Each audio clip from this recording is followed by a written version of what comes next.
எங்கள் பாலச்சந்திரையா சொன்னாங்க, பகவத்கீதைக்கும் திருக்குறளுக்கும் நேர் எதிரான கருத்தியலை கொண்டிருக்கிற இரு நூல்களை எப்படி நீங்கள் ஒரு ஒரு ஒரு ஒரு ஒரு வலிமையான நாளை நாடாள இருக்கிற தகுதியுள்ள ஒரு தலைவர் இதை ஏற்றுக்கொண்டு ஒரு பக்கம் பகவத்கீதையும் ஒரு புறம் திருக்குறளை வச்சுக்கிட்டா, நீங்கள் ஒரு புறம் காந்தியை ஒரு புறம் கோட்சேவை வைப்பதை போல, அப்படி இது என்ன ஒரு முரண்பாடான இருதுருவ அரசியலை பயணிப்பது?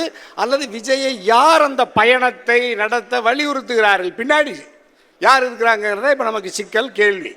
குறைந்தபட்சம் புரட்சி கலைஞர் ஐயா விஜயகாந்த் எப்படி கொடுத்தாங்க திரைப்பட துறையினருக்கு, அப்படிப்பட்ட திரைப்படத்துறையினருக்கு கூட விஜயால் செய்ய முடியாத விஜய் எப்படி இவ்வளவு பணத்தை ஈட்டி, அது நம்முடைய உழைப்பில், நம்முடைய ரத்தத்தில், நம்முடைய வியர்வையில் குடும்பமாய் 30 ஆண்டுகளாக திரையரங்குகளில் கொண்டு போய் நாம் கொட்டிய பணத்தில் சேமித்து வைத்திருக்கிற அந்த பணத்தை செலவு செய்யாமல் இப்படி கருமையாக இருக்கிற, கஞ்சத்தனமாக இருக்கிற ஒரு விஜய் எப்படி நாட்டில் ஏழை எளிய உழைக்கும் மக்களின் கண்ணீரை துடைப்பாருங்கிறதா இங்கே ஐயா பாலச்சந்திரையா, அங்கே இங்கே வெங்கட்டையாவோட கேள்வி. நான் தனியரசு வைக்கல, வெங்கட்டையா சொல்கிறார். அப்போ என்ன சொல்கிறாங்க எல்லாரும்? இங்கே யாருமே விஜய் தமிழக வெற்றிக்கலாம் தமிழ்நாட்டு மக்களின் பேரன்பை பேராதரவை பெறுவதற்கான திட்டம் அல்லது நம்பிக்கையை இன்னும் விஜய் வெளிப்படுத்தவில்லை என்று மேடையில் இருக்கிற சான்றோர் பெருமக்கள் எல்லாம் சொல்லிட்டாங்க.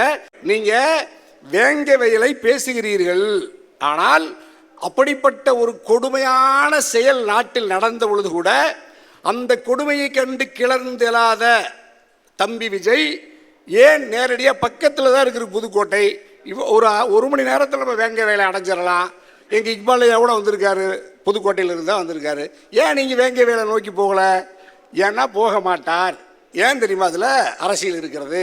வெறும் அவங்க சொல்றது பாருங்க, கணக்கு 20 விழுக்காடு இருக்கிற ஒரு பட்டியல் சமூகத்தின் மீது தொடுக்கப்பட்ட இந்த கொடுமையை எதிர்த்து விஜய் போனா, இதர இருக்கிற 80 விழுக்காடு இதர மக்கள், பிற்படுத்தப்பட்ட மக்கள் அல்லது முற்படுத்தப்பட்ட மக்கள் இருக்கிற இந்த இந்திய சமூக சூழல் இருக்குல்ல, இந்த மக்கள் எப்படி விஜய்க்கு வாக்களிப்பாங்க, எப்படி தமிழக வெற்றி கழகத்துக்கு வாக்களிப்பாங்கன்னு வாக்குக்காக அஞ்சி தயங்கி விஜய் வேங்கவேலுக்கு வரமாட்டார். அப்போ எப்படி இவருடைய நேர்மையை நம்ம எப்படி நேர்மையை சந்தேகிப்பதில் நியாயம் தானே?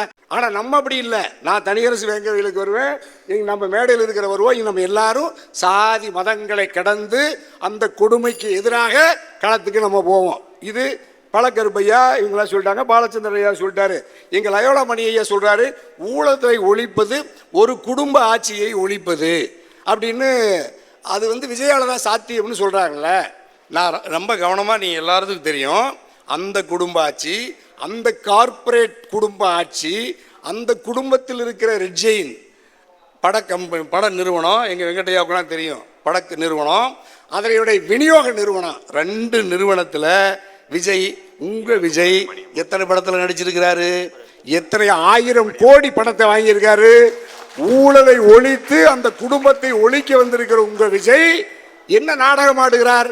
அந்த குடும்பத்தை ஒழிக்கணும்னா அந்த குடும்பத்தில் சுரண்டிய லஞ்ச பணம் தான் அந்த கம்பெனி நடக்குதுல்ல, அந்த கம்பெனியில் திரைப்படத்தில் நீ போய் நடிக்கலாமா?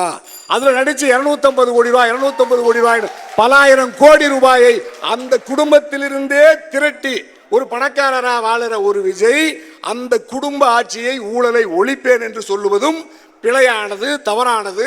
அறியாமையில் இருக்கிற நம்மை போன்ற சாதாரண ரசிகர்களை, தொண்டர்களை ஏமாற்றுவதற்காக இந்த திரைப்பட நடிகர்கள் நம்மை தொடர்ந்து ஏமாற்றுகிறார்கள் என்பதனால் என் ஆருயிர் தாய் தமிழ் சமூகமே, கோடம்பாக்கத்தில், சாலி கிராமத்தில், பனையூரில் இருந்தல்ல, ரஜினி போயஸ் கார்டனில் இருந்தல்ல, எந்த நடிகனையும் என் தாய் தமிழ் உறவுகளே இனி நாம் நாடாள அனுமதிக்க கூடாது. பாஜகவினுடைய பெரும்பான்மை இந்து மதவாதம் நாட்டையே மிகப்பெரிய ஒரு அச்சுறுத்தல் வச்சிருக்கு. ஒரு வார்த்தை மோடி, அமித்ஷா, பாஜக, நாக்பூர் RSS, இதை இந்த இந்திய நாட்டில் ஜனநாயகத்தை ஒழிக்க வந்திருக்கிற பாசிச சக்திகள், இந்த மதவாத பெரும்பான்மைவாதம், அம்பேத்கர் ஐயாவுடைய நூலகளை வெளியிட்டாங்கல்ல, அம்பேத்கர் ஐயா இயற்றி தந்த சட்டத்தின் மூலம் இதயம் என்ன இருக்கு தெரியுமா? ஜனநாயகம், மக்களாட்சி, தனிமனித உரிமை, சமூக சமத்துவம், இதெல்லாம் மதசார்பற்றது தான் இந்த இந்தியா. ஆனால் பாஜக அதை நடக்கி சொல்லுதா? ஆனால் பாஜகவை ஒரு வார்த்தை விஜயால சொல்ல முடியல. ஆகவே பாசிசம் என்கின்ற வார்த்தையை கூட பாஜகவை பயன்படுத்த முடியாத அளவுக்கு அஞ்சி பின்தங்கி இருக்கிற விஜயை நாம் நம்ப முடியாது.